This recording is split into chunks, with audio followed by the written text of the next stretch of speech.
Olá, pessoal. Estamos mais uma vez juntos no Africanidades Conectadas. Ainda celebrando o nosso primeiro aniversário de um ano deste canal, nós temos apresentado alguns depoimentos de assinantes e simpatizantes de nosso canal, nos quais eles dão a sua opinião acerca desse meio de comunicação que tem como finalidade divulgar a africana, a cultura africana na diáspora e também com ênfase na cultura afro-brasileira, na cultura afro-catarinense, né? Onde nós vivemos, aqui no litoral norte de Santa Catarina, cidade de Itajaí. Pois bem, mês de maio chegando, geralmente nós somos procurados para falarmos sobre a efeméride do 13 de maio. É uma data bastante polêmica, mas que ela não pode ser negada. Então, nós aproveitamos o 13 de maio para falar das limitações da abolição formal da escravidão, daquilo que a abolição não resolveu, né? E também falamos da presença africana e afro-brasileira na sociedade brasileira. Então, essas datas, mais do que comemorativas, elas são pontos de reflexão. Aproveitamos então o 13 de maio, aproveitamos o 20 de novembro e outras datas que evidenciam a contribuição da população africana na diáspora, no caso, no Brasil. Eu volto a lembrar o que disse o pesquisador, estudioso da cultura africana e afro-brasileira, Alberto da Costa e Silva, que foi embaixador do Brasil em vários países da África. Ele disse em determinado momento que o Brasil foi civilizado pela África, falando das contribuições que os povos africanos legaram à sociedade brasileira. E foi pensando nisso que um grupo de historiadores, historiadoras e pesquisadores organizamos essa obra Africanidades Catarinense. A África está em nós. Na verdade, a obra foi organizada pela professora pedagoga Jerusi Maria Romão e com a participação de Maria de Lourdes Mina, Fábio Garcia e eu, José Bento Rosa da Silva. Então, essa obra teve como finalidade apresentar a presença, a participação, a contribuição da população negra na história de Santa Catarina. Essa obra foi publicada em 2010. Eu tenho aqui o exemplar da primeira edição. Então, é uma obra que vem sendo usada, né, nas escolas como material didático. A finalidade foi essa mesmo, apresentar como material didático. E, vamos dizer assim, resgatando a presença negra no estado de Santa Catarina, que durante algum tempo vendia-se a imagem da inexistência da população negra nesse estado. Vendia-se a imagem de uma Europa incrustada no Brasil. Nós não queremos aqui negar a presença da população imigrante. Nós queremos aqui afirmar a presença de outros grupos étnicos como os diversos povos indígenas, que muitas vezes são apagados da história de Santa Catarina, e das populações negras trazidas na condição de escravizados, ou mesmo após o período da escravidão. É relevante hoje em Santa Catarina a presença de haitianos, venezuelanos, não é? Para além dos grupos europeus que migraram para o Estado no século XIX. Eu estou falando isso porque, ao longo da história da República Brasileira, e Santa Catarina não foi diferente, houve uma tentativa de apagar da história, de rasurar a presença da população negra. Dizia-se que era preciso apagar a mancha negra na história do Brasil. E foi um dos argumentos que Rui Barbosa usou no início da República para incinerar parte da documentação que falava do tráfico de africanos escravizados. Em Santa Catarina, nós temos a sensação que essa ideia ainda permanece. Por que eu estou dizendo isso? Porque assisti agora recentemente, no jornal local, a proposta de um deputado que sugere ou propõe que se mude o hino do estado de Santa Catarina. Segundo ele, o hino não é representativo da população local. Aliás, essa proposta não é nova. Em 2010, um outro deputado, que eu não vou citar o nome aqui, eu não quero fazer propaganda dessa má campanha, um outro deputado também havia proposto a mudança do hino de Santa Catarina com o argumento de que esse hino não nos representa porque ele traz no seu bojo, entre outras coisas, o discurso abolicionista, né? Então, diz que esse discurso abolicionista não tem nada a ver com a nossa realidade. Como se aqui não tivesse existido escravidão. Então vejam que por trás dessa pretensão de representatividade, parece-me que se esconde uma outra intenção de rasurar um aspecto da história do Brasil e, no caso específico, de Santa Catarina. Um dos argumentos do determinado deputado, eu vou ler aqui o que eu transcrevi, né, do noticiário. Abre aspas.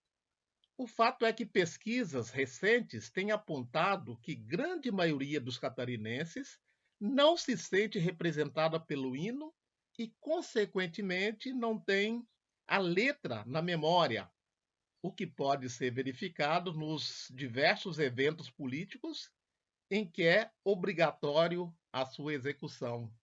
Fecha aspas. Esse é o argumento do deputado. O pessoal não canta porque não tem interesse, porque a letra não os representa. Ora, eu quero lembrar uma coisa aqui da época do governo militar, de uns dos governos militares.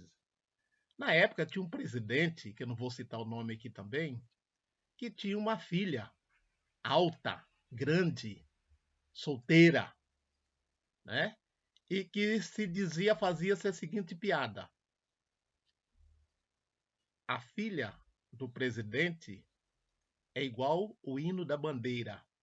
É grande e ninguém canta.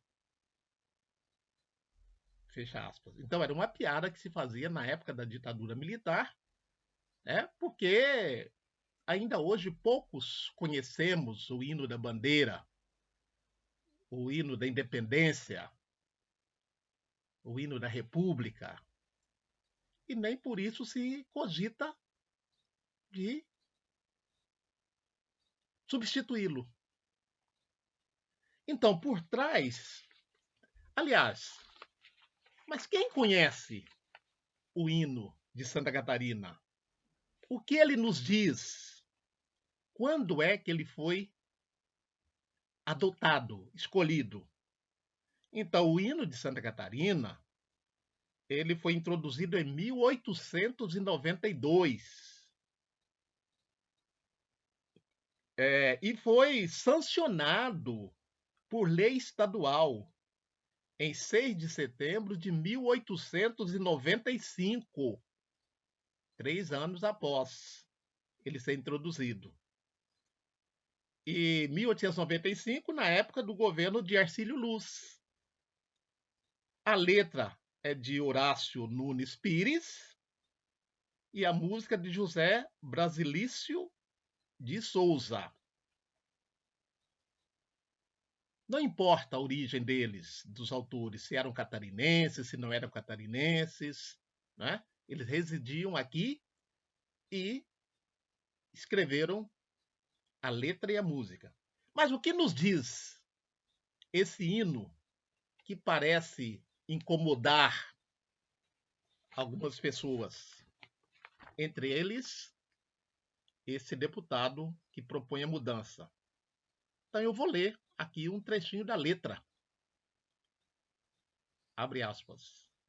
Sagremos no hino de estrelas e flores, num canto sublime de glórias e luz, as festas que os livres frementes de ardores celebram nas terras gigantes da cruz. Quebram-se férreas cadeias, rogem algemas no chão, do povo nas epopeias, fulge a luz da redenção. Quebram-se as férreas cadeias, rojam algemas no chão, do povo nas epopeias, fulge a luz da redenção. O povo que é grande, mas não vingativo, que nunca a justiça e o direito calcou, com flores e festas, deu vida ao cativo. Com flores e festas, o trono esmagou. Quebrou-se a algema do escravo, e nesta grande nação é cada homem um bravo, cada bravo um cidadão. Quebrou-se a algema do escravo, e nessa grande nação é cada homem um bravo, cada bravo um cidadão. Fecha aspas.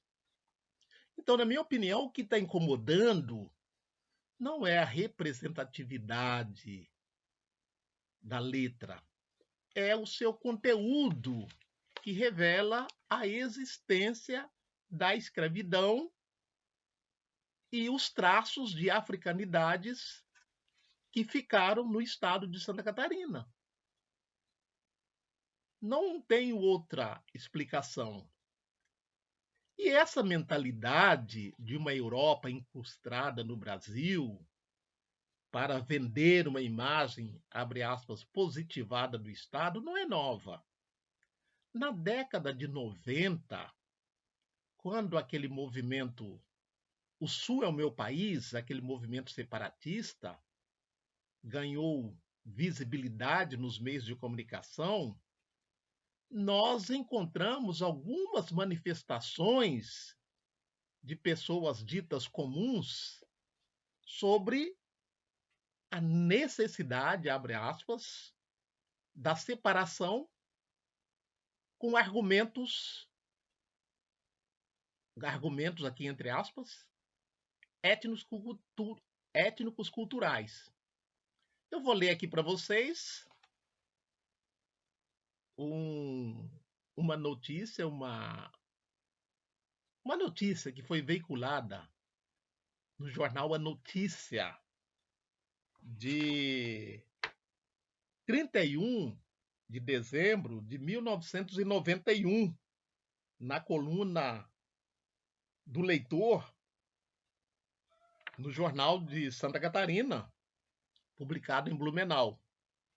Eu vou ler aqui a forma como o leitor, que não se identificou, manifestou-se com relação, abre aspas, à necessidade do separatismo.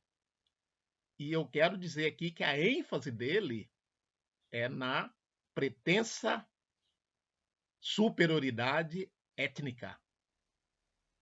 E eu quero dizer ainda que não se trata de uma pessoa comum, né? Uma pessoa que escreveu na coluna do Leitor, que tem um conhecimento mínimo da língua nacional, porque não tem erros, e que tem uma inserção na sociedade, né? Então não se trata de pessoas ignorantes. Ignorantes, de certa forma, até são, porque ignoram a realidade. Mas trata-se de pessoas preconceituosas e má intencionadas. Então eu vou ler o que ele escreveu, ou ela, não sei. Abre aspas.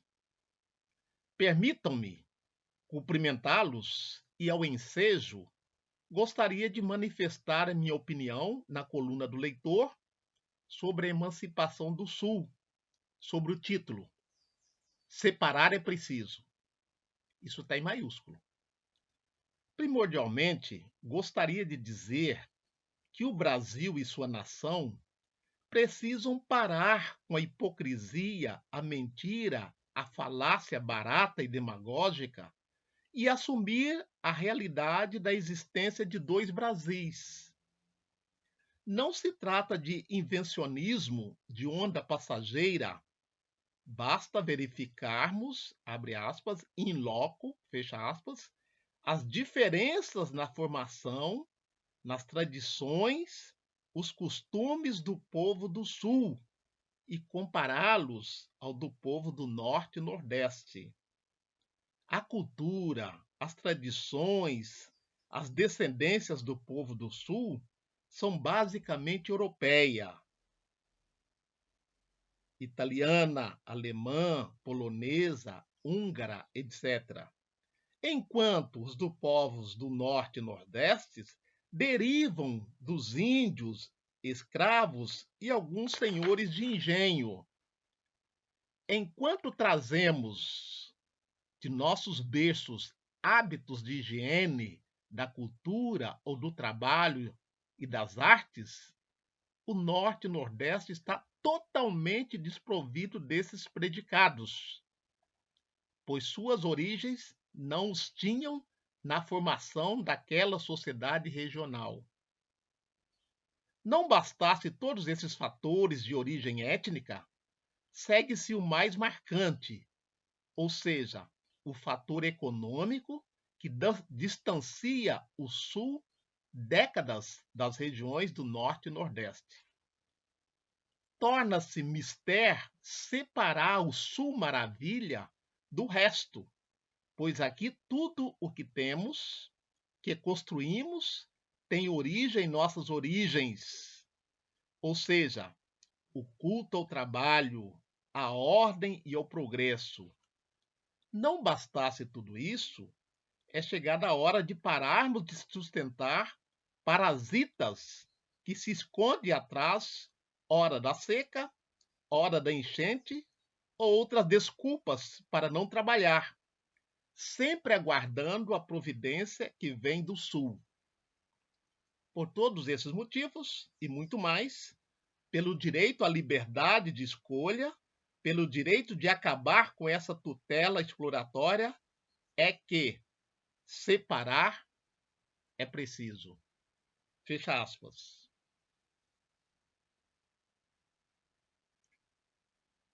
Lembrando um bordão de um programa humorístico, eu diria: prefiro não comentar. Mas tenho que comentar sim, porque nesse texto aqui destila-se todo o preconceito e discriminação, né, que se encontram na mentalidade de alguns grupos e de pessoas que vivem, no caso específico, aqui na região sul. E vejam que esse texto é de 1991. Então, nós queremos dizer e afirmar as africanidades existentes em todo o território nacional, inclusive no estado de Santa Catarina. Então, nós apresentaremos aqui nesse canal algumas pesquisas realizadas no estado de Santa Catarina, pesquisas acadêmicas. Algumas delas nós tivemos a oportunidade de orientar como trabalho de conclusão de curso na área de ciências humanas. Ao mesmo tempo que nós queremos evidenciar esta africanidade catarinense, nós queremos sugerir que os professores e professoras, principalmente do ensino fundamental, procurem, nesse mês de maio, para além de falar do 13 de maio, evidenciar as africanidades existentes nas suas localidades, através de entrevistas com os mais velhos, através de memorialistas, através, sobretudo, da tradição oral, que é uma